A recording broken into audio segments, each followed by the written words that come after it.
Jeg synes generelt set, at det står godt til med dansk iværksætterkultur. Altså, der er mange, der bliver iværksættere. Der, hvor jeg ved, at der er nogle huller, det er i forhold til det, man kalder vækstiværksætter. Der er ikke helt så mange iværksættere i Danmark, som går ud og stifter store virksomheder og virkelig laver nogle store ting i forhold til for eksempel USA. Men hvis man kigger på antallet af folk, der rent faktisk prøver at starte en virksomhed op, så står det meget godt til.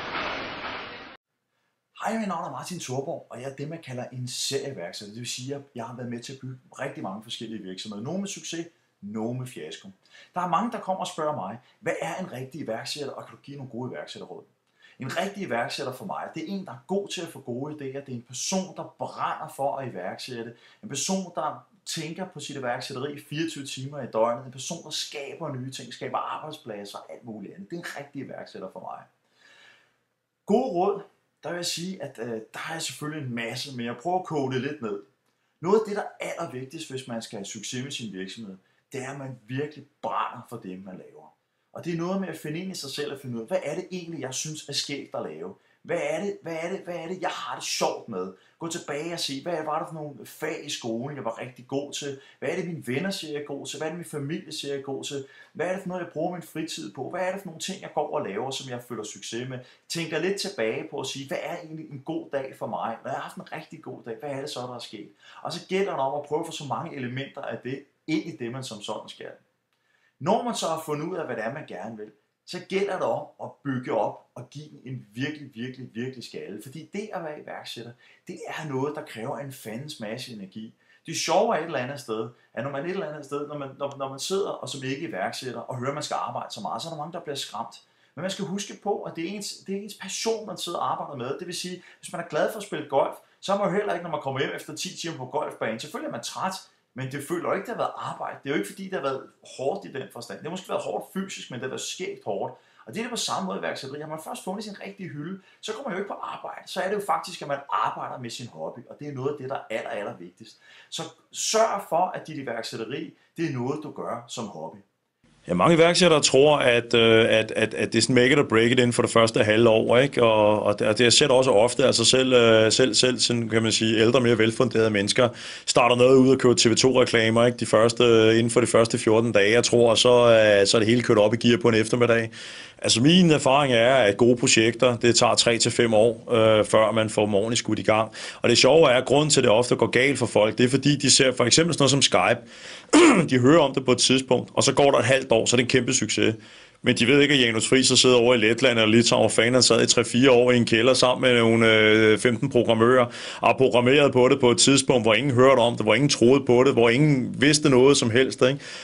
I forlud og koldt vand, ikke? Men den dag, de hører om det, jamen det er jo den dag, hvor succesen allerede er begyndt at vise sig. Og ja, når så først det hele begynder at rulle, så kan det sgu godt være, at det går stærkt, ikke? Men som man siger, ikke? Altså enhver overnight succes tager 3 til 5 år at forberede, ikke? Og sådan er det bare. Altså, medmindre man er så heldig, altså, at alt simpelthen går, som det skal. Men altså, det er jo en promille af gangene, det gør, og jeg kan rigtig ikke selv komme på nogle eksempler, men der skal der selvfølgelig, når ligesom folk vinder i lotto eller andet fjolleri, altså, så er der sikkert også nogen, der får succes inden for få uger med et eller andet, men det hører til ekstremt sjældenhederne.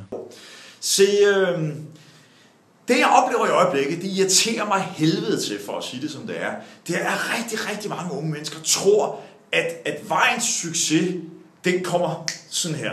Det kan være ved at smide bukserne i et eller andet skide reality-program. Det kan være ved at tage et eller andet sms-lån, ikke, så man har råd til de ting, man gerne vil her og nu, og så videre.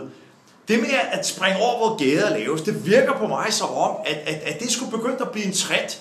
Og det synes jeg er rigtig kedeligt, fordi du tror måske, at det med at tage et sms-lån her, eller smide bukserne i et reality-program, eller babben af på en eller anden, eller hvad helvede du nu er, du finder på, at det er den lette vej. Ja, det er da let lige her nu. De giver nogle penge ned i lommen. Det gør, at man kan gå ud og gøre nogle ting, få nogle bajer, have det sjovt osv. Cool, man skal have det sjovt. Ingen tvivl om det. Man skal gå ud og give den gas. No doubt. Men jeg kan love dig for en ting, det er, at alt det, du springer over nu, får du lov til at betale langt mere for senere hen. Og det ved jeg godt, det siger du, fuck dig det, mand. Jeg kan sgu da arbejde, når jeg bliver gammel, jeg kan det ene eller andet. Det er også rigtigt nok. Du skal gå i byen, du skal have det sjovt, det er slet ikke det, jeg snakker om. Det jeg mener, det er bare, hvis du ved siden af at have det sjovt, yder en fornuftig indsats i hverdagen. Altså, passer din skole for eksempel, tager du fritidsjob, Sørg for at blive klog. Have nogle ambitioner. Lad være med at spille lotto. Du vinder ikke skid alligevel. Lad være med at gå efter den der lette løsning, for den lette løsning findes ikke. Der er ikke nogen af de mennesker, det kan godt være, at du tror, at en eller anden reality-spade er kommet lidt til det, men de mennesker, der bliver reality-stjerner, de har sgu også noget kvalitet. De skulle forstå at blive bemærket. De har givet den skal. De øverste, de gør en masse forskellige ting. Tag en Paris Hilton. Hun virker dum. Hun er ikke dum. Der er ikke nogen reality-stjerner, der i virkeligheden er dumme. Der er ikke nogen, der har succes, der er dumme. Sådan er det bare. Dem, der er dumme, lad som om de er dumme. Dem, der lader som om, at de er kommet let til tingene, er ikke kommet let til tingene. Det kræver år, det kræver planlægning, det kræver held også, det kræver hårdt arbejde. Der er ikke noget, der kommer. Så hvis du vil lytte til sådan en som mig, og så kan du google mig, Martin Thorborg, og se, jeg har lavet rigtig mange sjove ting. Jeg har været på TV-avisen over 100 gange. Der er skrevet bøger, jeg har lavet en masse spændende ting i mit liv. Jeg har paraglidet, jeg har dykket, jeg har fisket, jeg har sprunget bungee jump, jeg har kørt Ferrari og Porsche, og jeg har et fantastisk liv. Og alt sammen bunder i, at jeg på et relativt tidligt tidspunkt besluttede for mig selv, jeg kommer ingen vegne uden at give den en skalle. Og se nu her. Nu tænker du bare, nej, jeg skal knokle, og det bliver hårdt. Lad dig være med at sammenligne det der med et eller andet rengøringsjob, eller et eller andet med arbejde. Selvfølgelig er det arbejde, men det er ikke det handler om. Det handler om, at du finder noget, du synes er fedt i livet. Det kan du gøre på mange måder. Prøv at tjekke ud på, hvilke fag i skolen, du synes er fede. Der må være noget, du synes er meget sjovt. Prøv at, når du kommer hjem en dag, er rigtig glad. Hvad var det, der gjorde dig glad egentlig? Prøv at finde de ting i livet og skrive dem ned. Og så prøv at se, når du lægger alle de ting sammen, om der ikke er et eller andet, der bringer dig i en eller anden form for retning. Og vær du ikke bange for, at du ikke kan skifte retning senere, for det kan du sagtens. Livet er langt, du skal ikke nå en skid. Det handler om, at du skal lave noget, der er fedt, der får dig til at arbejde hårdt. For det sjove er, når man arbejder hårdt med noget, man synes er sjovt, så er det ikke arbejde. Sådan føler du det ikke. Du kender dig måske. Du sidder og spiller computerspil 6-8 timer, du sidder og stangsveder, men dine arme er helt smadret, du har virkelig givet den gas. Men det virker som om, det kun var en halv time, men du har jo arbejdet hårdt. Din hjerne er fuldstændig mushy, altså. Det kan være, at du godt kan lide at dyrke en anden form for sport. Du knokler rundt som sindssygt, men tiden går sådan her. Du kommer hjem og tænker, kæmpe meget job. Men du har arbejdet hårdt. Sådan er det også at arbejde hårdt med de ting, man godt kan lide. Det virker ikke som hårdt arbejde. Det er det, der er fedt.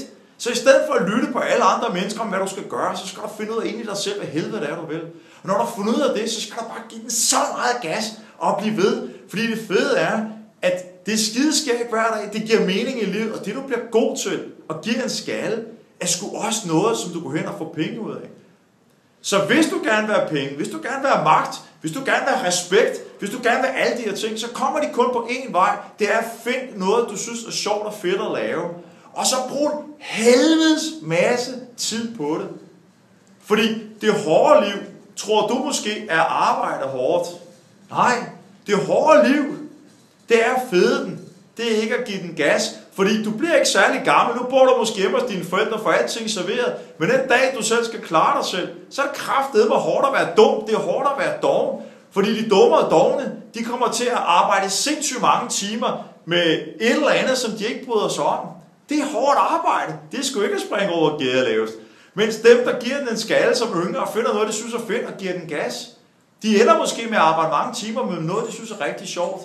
Og hvis du sidder halvfærdig i et eller andet lejlighed på et eller andet tidspunkt, hvis du tror, det er let at sidde og leve af sms-lån, have et lortearbejde, komme i Ribers kredit og ikke kan købe en skid, konstant åbne rudekonvolutter, føle dig som en fucking taber, hvad det i realiteten også er. Hvis du tror, det er let, så glem det. Det kan godt være, du tror, at du kan suge på lappen, at staten betaler. Jeg kan kraftedeme love dig for, når du bliver gammel, så får du ikke en skid, for der er ikke penge til dig. Så enkelt er det. Hvis du tror, at du kan blive førtidspensionist, eller bistandsklient, eller et eller andet i systemet, om 5-10 år eksisterer de ting ikke længere, så har Danmark ikke råd til det. Så du tror, det er let. Så synes du, det er let at bo under en motorvejsbro og være en fucking taber. Det kan du godt gøre, men det er ikke let. Det er den hårde vej. Den lette vej er at finde din passion. Den lette vej er at give den gas nu og have det sjovt med det. Fordi hvis du starter tidligt, så er det dig, der bliver bedre end alle de andre. Og det fede er, at mens du bliver bedre, så synes du, det er skide sjovt. Begynder sikkert allerede at tjene nogle penge på det forhåbentlig. Og så bliver du succes. Så får du succes som voksen. Succes som voksen betyder, at livet bliver lettere. Du får en lækre bil. Du kan arbejde mindre, hvis det er det, du vil. Du kan rejse mere. Du får en flottere kone eller mand. Du får det simpelthen bare skækker. Dit liv åbner sig op. Jeg har lige vendt hjem fra 4,5 måneders rejse med min kone og 2 børn. Jeg har været i Australien i en måned, New Zealand i 14 dage, jeg har rejst rundt i Kalifornien i en måned og mødt nogle af de mest spændende mennesker. Jannik fra Nialaya, der rejste til USA uden at en krone på lommen. I dag så kører han en stor Bentley til 5-6 millioner kroner og sælger smykker til Madonna. Tror jeg, at det kommer af ingenting? Hårdt arbejde og passion. Gå ind og se ind på amino.dk/tv. Der kan I finde historien om Jannik. Den ligger gratis derinde. Gå ind og se den fantastiske historie.